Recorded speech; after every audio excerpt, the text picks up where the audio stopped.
मैं सचिन कुमार अपने YouTube channel M with S K sir पर आपका स्वागत करता हूं। दोस्तों, यूपी बोर्ड एनसीईआरटी पैटर्न पर आधारित कक्षा 11 की भौतिकी का जो है प्रथम अध्याय हम लोग पढ़ चुके हैं। आज हम पढ़ेंगे द्वितीय अध्याय मापन, मात्रक मापन तथा त्रुटि विश्लेषण, units measurement and error analysis. ये चैप्टर हम पढ़ेंगे। इस चैप्टर के अंतर्गत हम बहुत सारी चीज़ें पढ़ेंगे, जैसे भौतिक राशियाँ हैं, मापन किसे कहते हैं, मात्रक किसे कहते हैं, ठीक है। मापन की प्रणालियाँ पढ़ेंगे, मूल मात्रक पढ़ेंगे, व्युत्पन्न मात्रक पढ़ेंगे, पूरक राशियाँ पढ़ेंगे। तो इसी कड़ी में हम आगे बढ़ते हैं और शुरुआत करते हैं सबसे पहले भौतिक राशियों की। भौतिक राशियाँ, फिजिकल क्वांटिटीज।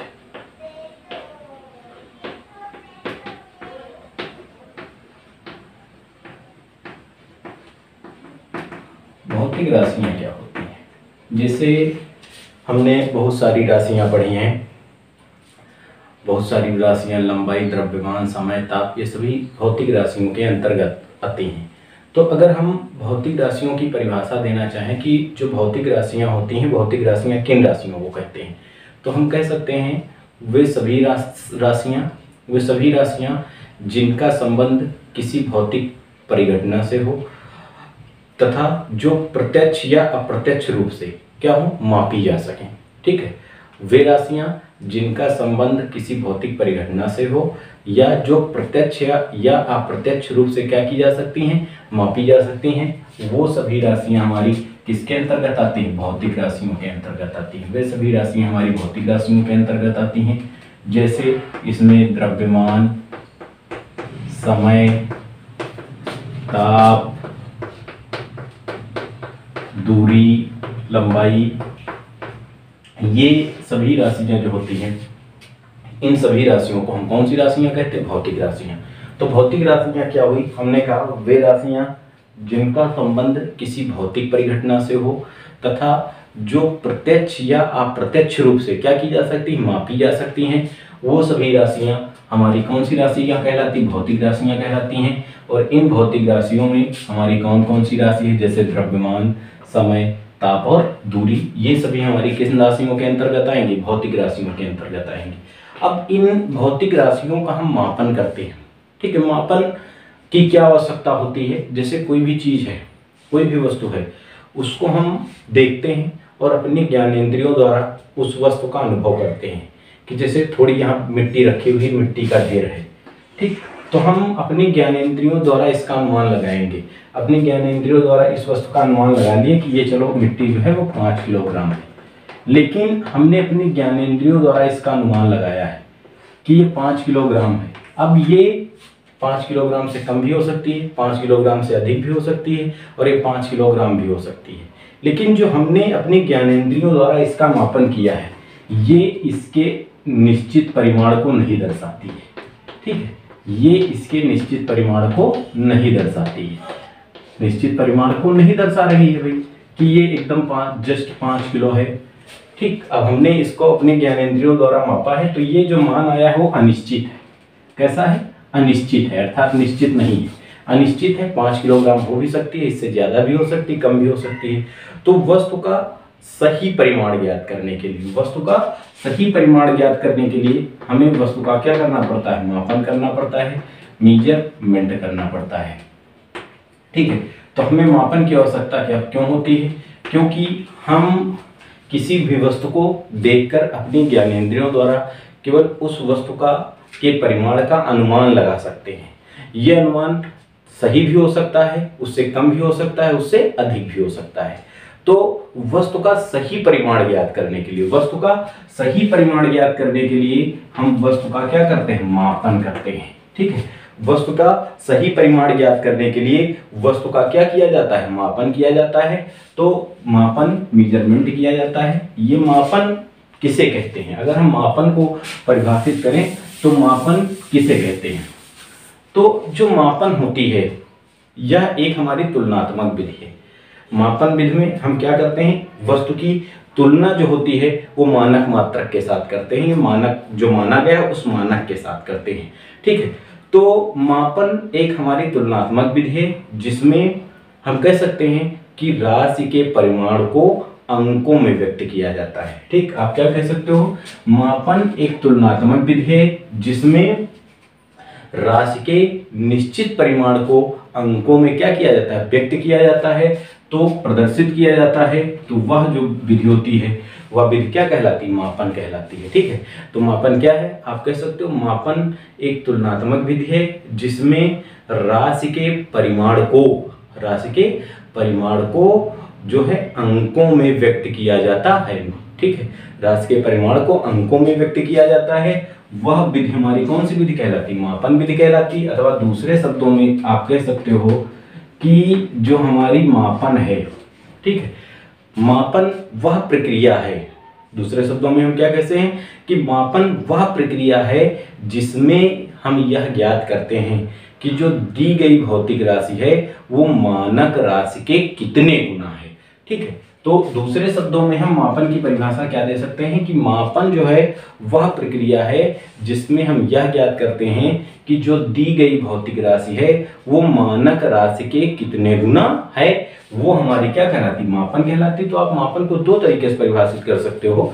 ठीक है, कि मापन एक तुलनात्मक विधि है जिसमें हम राशि के परिमाण को क्या करते हैं, राशि के परिमाण को अंकों में प्रदर्शित करते हैं। या दूसरी विधि, हम दूसरी परिभाषा क्या कह सकते हैं कि मापन वह प्रक्रिया है जिसमें किसी राशि, यह ज्ञात किया जाता है कि मापन वह प्रक्रिया है जिसमें हम यह ज्ञात करते हैं कि दी गई जो भौतिक राशि है वो मानक राशि के कितने गुना है। ठीक है, अभी आगे हम समझा रहे हैं। तो ये आपकी जो प्रक्रिया होती है, इस प्रक्रिया को हम क्या कहते हैं, मापन कहते हैं। ठीक है, अब वो जब हम मापन करते हैं तो जैसे हमने इस बोर्ड की लंबाई मापी, इस बोर्ड की लंबाई मापी मीटर पैमाने से। ये मीटर जो है एक हमारा मानक मात्रक है। तो मीटर पैमाने से हमने इसका मापन किया। ठीक, मानक मात्रक मीटर जो है, इससे हमने इसका मापन किया। तो हमने कहा ये जो बोर्ड है, इस बोर्ड की जो लंबाई है वो 1 मीटर है। इस बोर्ड की लंबाई कितने मीटर है, 1 मीटर है। ठीक है, तो अब यहां से देखा जाए तो इसका मतलब क्या है, जो बोर्ड है यह मीटर के कितने गुना है, 1 गुना है। ठीक, अर्थात आप 1 मीटर रखेंगे, बस इसकी लंबाई कितनी आ जाएगी, 1 मीटर। तो 1 मीटर आपका अंकित मान भी हो गया। और किससे तुलना की, मीटर के साथ तुलना की। ठीक, तो पहली विधि हो गई ना कि मापन, पहली परिभाषा कि मापन एक तुलनात्मक विधि है जिसमें दी गई भौतिक राशि को हम क्या करते हैं, दी गई भौतिक राशि का कि मापन एक तुलनात्मक विधि है जिसमें हम राशि को किसमें व्यक्त करते हैं, अंकों में व्यक्त करते हैं। ठीक, या दूसरे शब्दों में मापन वह प्रक्रिया है जिसमें हम यह ज्ञात करते हैं कि दी गई जो भौतिक राशि है वो मानक राशि के कितने गुना है, एक मानक राशि के कितने गुना है। जैसे हम इस कमरे की लंबाई माप लें, तो कमरे की जो लंबाई है हमने मान लिया ये कमरे की लंबाई मापी गई, ये आपकी 10 मीटर। कमरे की लंबाई कितनी है, 10 मीटर। तो यहाँ पर देखा गया तो राशि क्या है, कमरा है। लंबाई माप रहे हो आप, लंबाई आपकी कौन सी राशि, भौतिक राशि। तो जो लंबाई भौतिक राशि है वो मीटर के कितने गुना है, 10 गुना है। ठीक है, तभी तो मापन हुआ कि जब हमने मीटर रखा तो 10 बार हमने जब मीटर रखा तो इस पूरे की कमरे की लेंथ ज्ञात हुई। तो इसका मतलब है ये 10 मीटर। तो जो दी गई भौतिक राशि है वो मानक मीटर के कितने गुना हुई, 10 गुना हुई। ठीक, तो अब मापन जब हम किसी वस्तु का करते हैं तो मापन में दो चीजों का होना आवश्यक है। मापन के लिए 2 वस्तुएं होती हैं। सबसे पहली बात होती है, जैसे हमने इसमें लिखा 1 मीटर, इसमें लिखा 10 मीटर, तो इसमें 2 राशियां हैं। एक तो हो गई आपकी जो अंकों में लिखा है, इसको हम कहते हैं आंकिक मान। ठीक, किसी वस्तु का जब हम मापन करते हैं तो उसमें 2 चीजें लेते हैं, एक हम लेते हैं आंकिक मान और दूसरा लेते हैं हम मात्रक। ठीक, तो मापन जो होती है, मापन जब हम किसी वस्तु का करते हैं तो किसी वस्तु के मापन को निम्नलिखित 2 चीजों से प्रदर्शित किया जाता है। एक तो प्रदर्शित किया जाता है आंकिक मान का और दूसरे को प्रदर्शित किया जाता है, दूसरे को क्या हम कहते हैं, मात्रक कहते हैं। ठीक है, तो आंकिक मान और मात्रक ये 2 चीजें हुई मापन को प्रदर्शित करने के लिए। ठीक, अब यहीं से हम पढ़ते हैं कि भाई ये आंकिक मान क्या होता है और ये मात्रक क्या होता है।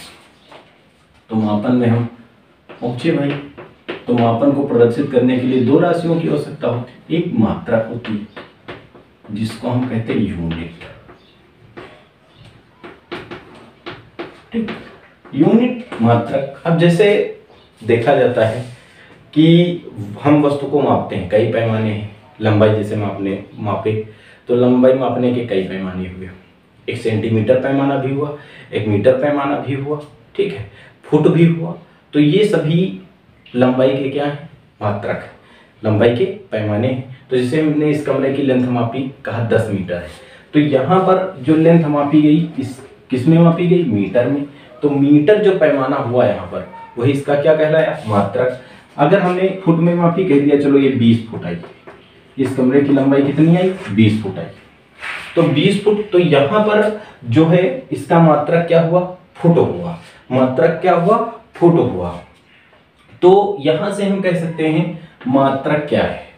अगर हम मात्रक की परिभाषा कहें तो क्या कह सकते हैं, कैसे आप कह सकते हो कि जिस मानक पैमाने द्वारा वस्तु का क्या किया जाता है, मापन किया जाता है, वही मानक पैमाना उसका क्या कहलाता है, मात्रक कहलाता है। ठीक, ऐसे कह सकते हो आप कि राशि को जिस मानक पैमाने द्वारा मापा जाता है उस मानक पैमाने को हम उसका क्या कहते हैं, मात्रक कहते हैं। ठीक, या आप हम कह सकते हैं दूसरे शब्दों में, दूसरी परिभाषा मात्रक की, कि वह सर्वमान्य, सर्वमान्य मतलब जो सभी जगहों पर माना जाता है, वह सर्वमान्य मानक जिसका उपयोग किसी भौतिक राशि की, ठीक, वह सर्वमान्य मात्रक या मानक जिसका उपयोग किसी भौतिक राशि के मापन के लिए किया जाता है। ठीक है, किसी भौतिक राशि के मापन के लिए किया जाता है, वह उस भौतिक राशि का क्या कहलाता है, मात्रक कहलाता है। बात समझ में? या तो आप ये परिभाषा दे दीजिए कि जिस मानक पैमाने के द्वारा वस्तु का मापन किया जाता है उस मानक पैमाने को हम क्या कहते हैं, मात्रक कहते हैं। या दूसरे शब्दों में कह सकते हो वह सर्वमान्य मात्रक जिसका प्रयोग भौतिक राशि को मापने के लिए किया जाता है, वह उसका क्या कहलाता है, मात्रक कहलाता है। ठीक है, बात समझ में आई कि वह सर्वमान्य मानक जिसका प्रयोग वस्तु को मापने के लिए किया जाता है, वह उसका क्या कहलाता है, मात्रक कहलाता है। अब दूसरी बात यहाँ पर जो बात आई थी, दूसरी बात क्या होती है, इसको प्रदर्शित करने के लिए, मापन को प्रदर्शित करने के लिए दूसरी वस्तु की आवश्यकता होती है, और दूसरी वस्तु को हम कहते हैं आंकिक मान। ठीक, दूसरी वस्तु को हम क्या कहते हैं, आंकिक मान कहते हैं। तो आंकिक मान क्या होता है, आप कह सकते हो वह राशि जो भौतिक राशि के परिमाण को दर्शाती है। ठीक, वह राशि जो भौतिक राशि को, या वह संख्या जो भौतिक राशि के परिमाण को क्या करती है, दर्शाती है, वह उस भौतिक राशि का क्या कहलाती है, आंकिक मान कहलाती है। या वह संख्या उस भौतिक राशि का आंकिक मान कहलाती है। तो आंकिक मान क्या होगा, अब देखिए ये आंकिक मान, जैसे यहाँ पर हमने माना 10 मीटर, तो 10 मीटर में एक तो हमारा मीटर हो गया मात्रक, और जो आंकिक मान आया है वो कितना है, 10 है। तो किसी भी वस्तु के मापन के लिए कितनी चीजों की आवश्यकता होती, दो, एक होता है आपका मात्रक और दूसरा होता है आंकिक मान। मात्रक जिस मानक पैमाने का हम प्रयोग करते हैं मापने के लिए उसे मात्रक, और ये उस जो है भौतिक राशि के परिमाण को दर्शाती है, उसे आप क्या कहते हो, आंकिक मान कहते हो। अब अगर यहां से एक बात और है कि जो आंकिक मान होता है वो मात्रक का व्युत्क्रमानुपाती होता है। आंकिक मान जो होता है, आंकिक मान वो मात्रक का व्युत्क्रमानुपाती होता है। ठीक, आंकिक मान जो होगा वो मात्रक का व्युत्क्रमानुपाती होगा। व्युत्क्रमानुपाती का मतलब होता है उल्टा होगा। इस कथन का तात्पर्य क्या है कि आंकिक मान जो है मात्रक का उल्टा है। इसका मतलब देखिए, ध्यान दीजिए, जैसे अभी हमने इस बोर्ड की लंबाई मापी, तो बोर्ड की लंबाई मापी वो आई 1 मीटर। ठीक, इसको जो हमने मीटर पैमाने से मापा तो इस बोर्ड की लंबाई कितनी आई, 1 मीटर, मीटर पैमाने से मापने पर। फिर इस बोर्ड को हमने सेंटीमीटर पैमाने से मापा, इस बोर्ड को हमने किससे मापा, सेंटीमीटर पैमाने से मापा। तो जब इस बोर्ड को हमने सेंटीमीटर पैमाने से मापा, तो सेंटीमीटर पैमाने से मापने पर इस बोर्ड की जो लंबाई आई वो 100 सेंटीमीटर आई। ठीक, सेंटीमीटर पैमाने से मापने पर जो बोर्ड की लंबाई आई वो कितनी आई? 100 सेंटीमीटर आई। अब यहाँ से समझेंगे आप। देखिए, जो मीटर पैमाना और सेंटीमीटर पैमाने की जब हम बात करते हैं तो मीटर पैमाना जो बड़ा होता है वो किससे होता है? सेंटीमीटर पैमाना से। देखिए, अब वो मात्रक आपका बड़ा था, मीटर में था, तो आंकिक मान कैसा था? छोटा था, एक आया। ठीक, सेंटीमीटर पैमाना छोटा था, तो जब पैमाना आपका छोटा था तो आंकिक मान क्या आया? बड़ा आया। लेकिन अगर देखा जाए तो ये दोनों आपस में बराबर है, क्योंकि 1 मीटर बराबर कितना होता है? 100 सेंटीमीटर। तो यहां से तात्पर्य क्या हुआ कि आंकिक मान जो होता है वो मात्रक का व्युत्क्रमानुपाती होता है। व्युत्क्रमानुपाती का मतलब उल्टा, अगर मात्रक बड़ा होगा तो भौतिक राशि का आंकिक मान कम होगा। ठीक, और अगर मात्रक आपका छोटा होगा तो भौतिक राशि का आंकिक मान क्या होगा? अधिक होगा। लेकिन पहली भौतिक राशि के, ठीक, तो ये हो गया, जैसे हमने एक भौतिक राशि ली, कोई एक भौतिक राशि ले ली, लंबाई। तो लंबाई का दो पैमानों का प्रयोग किया यहाँ पर। एक पैमाने से हमने मान लिया मीटर पैमाना। ठीक, तो मीटर पैमाने में भौतिक राशि का आंकिक मान हमने माना n1 है। मीटर पैमाने में भौतिक राशि का मान क्या है? n1। और जो न्यूमेरिकल वैल्यू n1 है, और जो आंकिक मान आया है, आंकिक मान वो कितना आया है? आंकिक मान n1 आया है, और जो मात्रक है वो कितना है? u1 MKS प्रणाली में। ठीक, मीटर पैमाने में कह लो। चलो फिर दूसरा हम देखते हैं सेंटीमीटर पैमाना में। तो हम जब सेंटीमीटर पैमाने में जाते हैं तो सेंटीमीटर पैमाने की अगर बात करते हैं तो सेंटीमीटर पैमाने में लंबाई को हमने मान लिया, इसका जो आंकिक मान आया है वो n2 आया है, न्यूमेरिकल वैल्यू n2, और जो मात्रक आया है वो कितना आया है? u2 आया है। तो यहां से आंकिक मान व्युत्क्रमानुपाती हो गया मात्रक के। आंकिक मान को हम न्यूमेरिकल वैल्यू और u को हम कह सकते हैं यूनिट। तो इसको हम इधर भेज सकते हैं। तो देखिए, ये nu बराबर हम इसको नियत कहते हैं। nu बराबर क्या कहते हैं? नियत कहते हैं। या इसको हम लिखते हैं n1 u1 बराबर n2 u2। n1 u1 बराबर n2 u2 अभी आपको हम समझा रहे हैं। n1 पहली पद्धति में भौतिक राशि का आंकिक मान है, और u1 पहली पद्धति में भौतिक राशि का मात्रक है। n2 दूसरी पद्धति में भौतिक राशि का आंकिक मान है, और u2 दूसरी पद्धति में भौतिक राशि का मात्रक है। अर्थात कहने का तात्पर्य क्या है कि किसी एक प्रणाली में भौतिक राशि के आंकिक मान तथा उसके मात्रक का जो गुणनफल होता है, ठीक, दूसरी प्रणाली में भौतिक राशि के आंकिक मान तथा मात्रक के गुणनफल के बराबर होता है। जैसे पहली पद्धति में हमने कहा मात्रक न्यूमेरिकल वैल्यू n1 बराबर 1 मीटर थी, और पैमाना u1 बराबर आंकिक मान n1 था और मात्रक क्या था? u1। दूसरी पद्धति में आंकिक मान n2 था और पैमाना u2। तो n1 u1 बराबर n2 u2, अर्थात n1 के स्थान पर 1 रखेंगे और u1 के स्थान पर मीटर रखेंगे, तो 1 मीटर बराबर n2 के स्थान पर 100 रखेंगे और u2 के स्थान पर सेंटीमीटर, तो 1 मीटर बराबर कितना हो जाएगा? 100 सेंटीमीटर हो जाएगा। ठीक, तो आंकिक मान जो होता है वो मात्रक के व्युत्क्रमानुपाती होता है। इसका तात्पर्य क्या है? अगर मात्रक बड़ा होगा तो भौतिक राशि का आंकिक मान छोटा होगा, और अगर मात्रक छोटा होगा तो भौतिक राशि का आंकिक मान बड़ा होगा। तो यहाँ से हमने लिखा nu बराबर नियत, अर्थात पहली पद्धति में भौतिक राशि के आंकिक मान तथा मात्रक का जो गुणनफल होगा वो दूसरी पद्धति में भौतिक राशि के आंकिक मान तथा उसके मात्रक के गुणनफल के बराबर होगा। ठीक, ये बात हुई हमारी मापन की, मात्रक की और आंकिक मान की। इसी प्रक्रिया में हम बढ़ते हैं आगे। अब भौतिक राशियां जो थी, यहाँ पर भौतिक राशियों को बांटा गया 3 वर्गों में। हम यहाँ से जो पढ़ेंगे केवल 2 पढ़ेंगे, तीसरी हम नहीं पढ़ेंगे, वो अगले चैप्टर में हम पढ़ेंगे विमेय विश्लेषण में। मूल राशि और मूल राशि और इनके जो मात्रक होते हैं इसको हम कहते हैं फंडामेंटल यूनिट्स।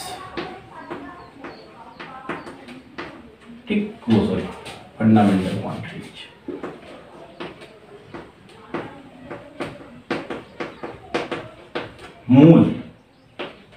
मूल का तात्पर्य क्या होता है? हम लोगों ने पढ़ा है बायोलॉजी में कि मूल मीन्स होती है जड़, और किसी भी पौधे की जो उत्पत्ति होती है वो कहाँ से होती है? जड़ से होती है। ठीक, जड़ या बीज से होती कह सकते हो आप। ठीक, तो मूल का मतलब जहां से वस्तु की क्या होती है? उत्पत्ति होती है। ये कहीं दूसरे से ना प्राप्त की जाए, केवल इसी से क्या हो? उत्पत्ति हो। तो मूल राशियां क्या होती हैं?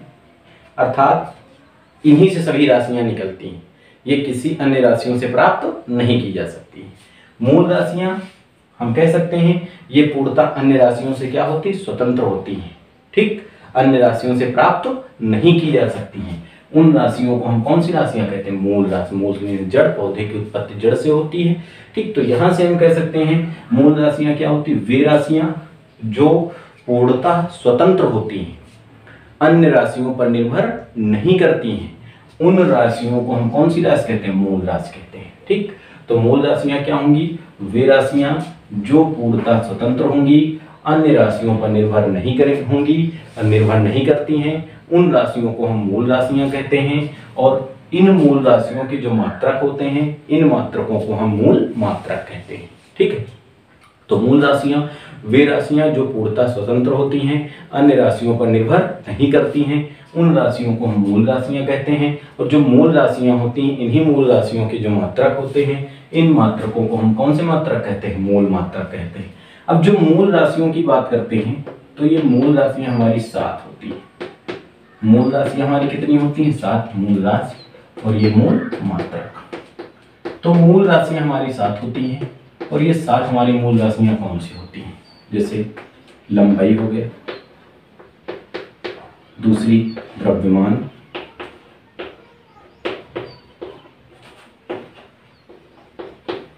समय,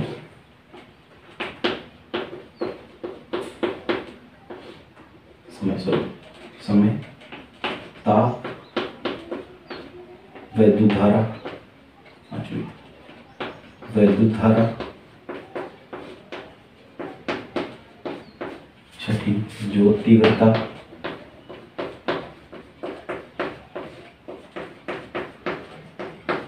सातवीं पदार्थ की मात्रा।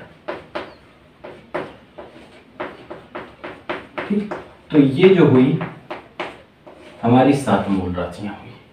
कौन कौन सी? लंबाई, द्रव्यमान, समय, ताप, वैद्युत धारा, ज्योत तीव्रता, पदार्थ की मात्रा। तो जो मूल राशि हमारी लंबाई है, लंबाई का मात्रक होता है मीटर। मूल राशि लंबाई का मात्रक मीटर। जो दूसरी मूल राशि है द्रव्यमान, इस द्रव्यमान का मात्रक क्या होता है? किलोग्राम। ठीक, जो तीसरी मूल राशि है समय, इस समय का मात्रक क्या होता है? सेकंड। फिर चौथी मूल राशि ताप, ताप का मात्रक केल्विन। पांचवी वैद्युत धारा का मात्रक एम्पियर। छठी मूल राशि ज्योत तीव्रता का मात्रक कैंडिला। और सातवीं मूल राशि पदार्थ की मात्रा का मात्रक मोल। तो ये हमारी 7 मूल राशियां हुई। ठीक, ये हमारी 7 मूल राशियां हुई, और सातों देखो एक दूसरे से स्वतंत्र है। कैसे स्वतंत्र है? लंबाई को आप किससे मापोगे? मीटर से। क्या लंबाई को आप किलोग्राम से माप सकते हो? कपड़ा खरीदने जाते हैं हम लोग, कहते हैं 2 मीटर दीजिए, 3 मीटर दीजिए, कि ये कहते हैं हमको 2 किलोग्राम कपड़ा दीजिए, 3 किलोग्राम कपड़ा दीजिए। ऐसा तो है नहीं। तो यहाँ से लंबाई को हम केवल किससे माप सकते हैं? मीटर से। क्या इन किसी अन्य राशि से माप सकते हैं? लंबाई को आप किलोग्राम में माप सकते हो?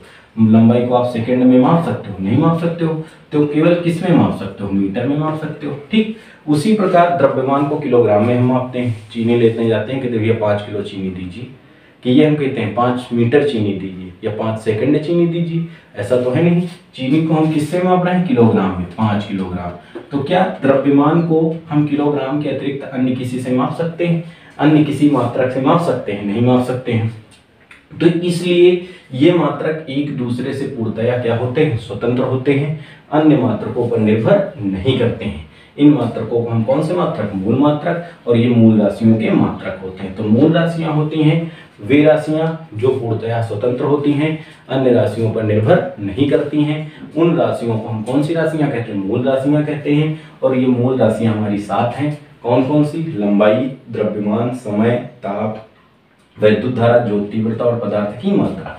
लंबाई का मात्रक मीटर, द्रव्यमान का मात्रक किलोग्राम, समय का मात्रक सेकंड, ताप का मात्रक केल्विन, वैद्युत धारा का मात्रक एम्पियर, ज्योति तीव्रता का मात्रक कैंडिला और पदार्थ की मात्रा का मात्रक मोल। ये हमारी जो हो गई 7 मूल राशियां हो गई। ठीक, अब यहीं से हम पढ़ते हैं आगे मापन की प्रणालियों के बारे में। ठीक, यहाँ पर बाकी की जो 2 पूरक राशियां हैं उनको भी हम पढ़ लेंगे। 2 पूरक राशियां होती हैं, एक कोण और एक घन कोण। ठीक, पूरक राशियों के अंतर्गत 2 राशियों को रखा गया है, कॉम्प्लीमेंट्री यूनिट क्वांटिटीज कहते हो राशि। इसमें 2 को रखा गया है। एक होता कोण, कोण 2 डायमेंशनल, और घन कोण 3 डायमेंशनल। ठीक, एक कोण होता है, 2 विभिन्न वस्तुओं में कोण, और एक घन कोण होता है। ठीक, कोण का मात्रक होता है हमारा रेडियन, और घन कोण का मात्रक होता है स्टेरेडियन। अभी इसका भी कुछ होगा।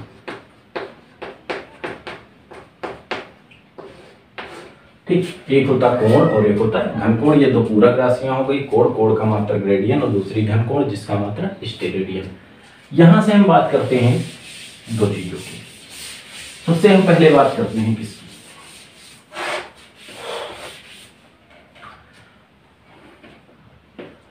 मापन की प्रणालियां। तो मापन की 3 प्रणालियां थी। एक चौथी प्रणाली SI आई, लेकिन उसको हम बाद में काउंट करेंगे। मापन की 3 प्रणालियां थी। ठीक, एक होती है CGS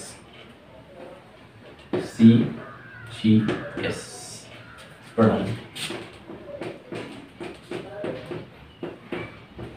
ठीक, दूसरी होती है MKS प्रणाली, और कहीं कहीं इसमें A भी जुड़ जाता है।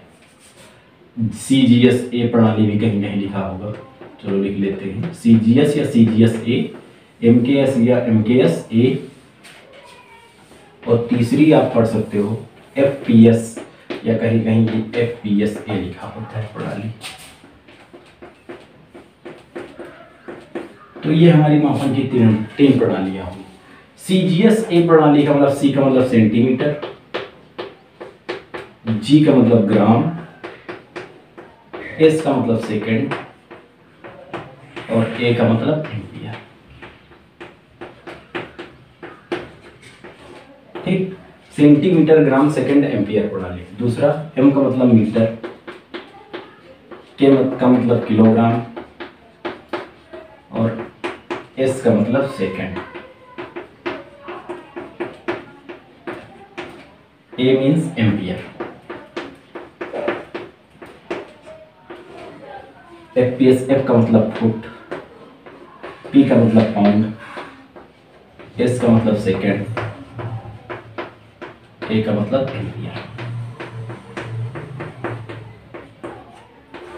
ठीक, CGS A प्रणाली का मतलब हुआ सेंटीमीटर, ग्राम, सेकंड प्रणाली। MKS A प्रणाली का मतलब हुआ मीटर, किलोग्राम, सेकंड प्रणाली, एम्पियर प्रणाली। FPS का मतलब हुआ फुट, पाउंड, सेकंड, एम्पियर प्रणाली। ठीक, अब इसको आप थोड़ा थोड़ा दिख लें। जैसे पहले लंबाई, दूसरे नंबर पर द्रव्यमान, तीसरे नंबर पर समय, और चौथे पर ताप, वैद्युत धारा। ठीक, तो CGS प्रणाली में ध्यान देना, CGS A प्रणाली सेंटीमीटर, ग्राम, सेकंड, एम्पियर प्रणाली। इस प्रणाली के अंतर्गत लंबाई को सेंटीमीटर में, द्रव्यमान को ग्राम में, समय को सेकंड में, और वैद्युत धारा को एम्पियर में मापते हैं। ठीक, अर्थात CGS A प्रणाली क्या होगी, मापन की वह प्रणाली जिसके अंतर्गत लंबाई को सेंटीमीटर में, द्रव्यमान को ग्राम में, समय को सेकंड में और विद्युत धारा को एम्पियर में मापते हैं। तो इस प्रणाली को हम कौन सी सीजीएस प्रणाली कहते हैं, या इस प्रणाली को फ्रांसी प्रणाली भी कहते हैं, फ्रांसी प्रणाली भी कहते हैं। ठीक, यह प्रणाली होती है हमारी फ्रांसीसी प्रणाली कहलाती है। ठीक, फिर एमकेएसए प्रणाली, इस प्रणाली के अंतर्गत लंबाई को मीटर में, ऊपर लिखा है लंबाई को मीटर में, द्रव्यमान को किलोग्राम में, समय को सेकंड में और विद्युत धारा को एम्पियर में मापते हैं। ठीक, तो यहां से अगर कहा जाए एमकेएसए प्रणाली क्या होगा, तो मापन की वह प्रणाली जिसके अंतर्गत लंबाई को मीटर में, द्रव्यमान को किलोग्राम में, समय को सेकंड में और विद्युत धारा को किसमें, एम्पियर में मापते हैं, वो प्रणाली हमारी कौन सी, एमकेएसए प्रणाली कहलाती है। फिर हम एफपीएसए प्रणाली की बात करते हैं। एफ का मतलब फुट, पी का मतलब पाउंड, एस का मतलब सेकंड और ए का मतलब ampere. Foot, pound, second, ampere प्रणाली। ठीक, इस प्रणाली के अंतर्गत लंबाई को फुट में, द्रव्यमान को पाउंड में, समय को सेकंड में और विद्युत धारा को एम्पियर में मापते हैं। ठीक, तो ये हमारी प्रणाली हो गई सीजीएसए, सेंटीमीटर ग्राम सेकंड एम्पियर प्रणाली। इसके अंतर्गत लंबाई को सेंटीमीटर में, द्रव्यमान को ग्राम में, समय को सेकंड में और विद्युत धारा को एम्पियर में मापते हैं। एमकेएसए प्रणाली हुई, इस प्रणाली के अंतर्गत लंबाई को मीटर में, द्रव्यमान को किलोग्राम में, समय को सेकंड में और विद्युत धारा को एम्पियर में मापते हैं। एफपीएसए प्रणाली हुई, फुट, पाउंड, सेकंड, एम्पियर प्रणाली। इस प्रणाली के अंतर्गत लंबाई को फुट में, द्रव्यमान को पाउंड में, समय को सेकंड में और विद्युत धारा को एम्पियर में मापते हैं। ठीक, यहाँ पर जो एमकेएसए प्रणाली है, इस प्रणाली को हम ब्रिटिश प्रणाली भी कहते हैं। ब्रिटिशों के द्वारा ये जो है अपनाई गई थी ब्रिटिश प्रणाली। और जो एफपीएस है, इसको मीट्रिक प्रणाली भी कहते हैं। इन नामों से भी इनको जाना जाता है। सीजीएस को फ्रांसीसी प्रणाली, एमकेएस को ब्रिटिश प्रणाली और फुट, पाउंड, सेकंड को मीट्रिक प्रणाली के नाम से भी जाना जाता है। ये हमारी मापन की 3 प्रणालियां हुई। फिर अंत में एक प्रणाली और प्रयुक्त की गई, उसको हम कहते हैं एसआई प्रणाली।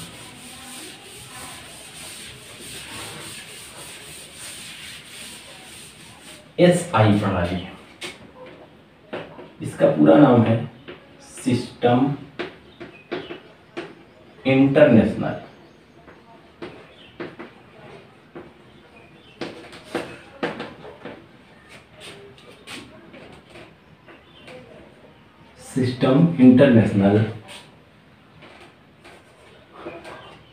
डी यूनिट्स या ड्राइव्स यूनिट्स, या कहीं कहीं आपको इसको फंडामेंटल यूनिट्स लिखा मिल जाएगा। ठीक, इसे हम कहते हैं मापन की अंतरराष्ट्रीय। अंतर का मतलब, अंतरराष्ट्रीय मतलब होता है ये संपूर्ण विश्व में इस प्रणाली का उपयोग किया जाता है। मापन की अंतरराष्ट्रीय प्रणाली। ठीक, एसआई सिस्टम जिसे कहते हो, एसआई प्रणाली। एसआई प्रणाली सिस्टम इंटरनेशनल डी यूनिट्स या system international drive D units या सिस्टम इंटरनेशनल फंडामेंटल यूनिट्स भी के नाम से जाना जाता है। इसको हम कहते हैं मापन की अंतरराष्ट्रीय प्रणाली। अंतरराष्ट्रीय का मतलब संपूर्ण विश्व में प्रयुक्त की जाने वाली इस मापन की प्रणाली को एसआई प्रणाली कहते हैं। ये जो आपकी एसआई प्रणाली है, इस एसआई प्रणाली के अंतर्गत 9 मात्रकों को सम्मिलित किया गया है। इस एसआई प्रणाली के अंतर्गत कितने मात्रकों को, 9 मात्रकों को सम्मिलित किया गया है। अब ये जो इसमें 9 मात्रक सम्मिलित हैं, इन 9 मात्रकों में 7 हमारे मूल मात्रक हैं, जो भी हम लोगों ने पढ़ा है। 7 हमारे कौन से मात्रक हैं, मूल मात्रक, और प्लस 2 हमारे कौन से मात्रक हैं, पूरक मात्रक। ठीक, जो एसआई प्रणाली होती है सिस्टम इंटरनेशनल डी यूनिट्स, मापन की अंतरराष्ट्रीय प्रणाली, पूरे विश्व में इसी प्रणाली का प्रयोग किया जाता है। ठीक, तो इस प्रणाली के अंतर्गत कितने मात्रकों को सम्मिलित किया गया है, 9 मात्रकों को सम्मिलित किया गया है, जिसमें हमारे 7 मूल मात्रक और 2 कौन से हैं, पूरक मात्रक। इन 7 मूल मात्रकों में अभी हमने आपको पढ़ाया था kilogram, metre, second, ampere, kelvin, candela और मोल। ठीक, ये हमारे 7 मूल मात्रक हो गए, kilogram, metre, second, ampere, kelvin, candela, mole. और 2 पूरक मात्रक कौन कौन से, एक हो गया हमारा रेडियन और एक हो गया हमारा स्टेरेडियन। ठीक, एक हो गया रेडियन और दूसरा हो गया स्टेरेडियन। तो ये हमारे 7 मूल मात्रक और ये हमारे 2 पूरक मात्रक। तो 7 मूल मात्रक और 2 पूरक मात्रक को मिलाकर जो प्रणाली बनती है, इस प्रणाली को हम एसआई प्रणाली, सिस्टम इंटरनेशनल डी यूनिट्स कहते हैं। इसके अंतर्गत 9 मात्रकों को सम्मिलित किया गया है। ये प्रथम चैप्टर की कुछ प्रारंभिक बातें थी। अभी हम ये जो 7 हमारे मूल मात्रक और 2 पूरक मात्रक हैं, इनकी हम परिभाषाएं पढ़ेंगे। आगे हम पढ़ेंगे विभिन्न पद्धतियों में या मात्रकों के, विभिन्न मात्रकों के पूर्व लग्न, वस्तुओं के छोटे तथा बड़े मात्रक पढ़ेंगे।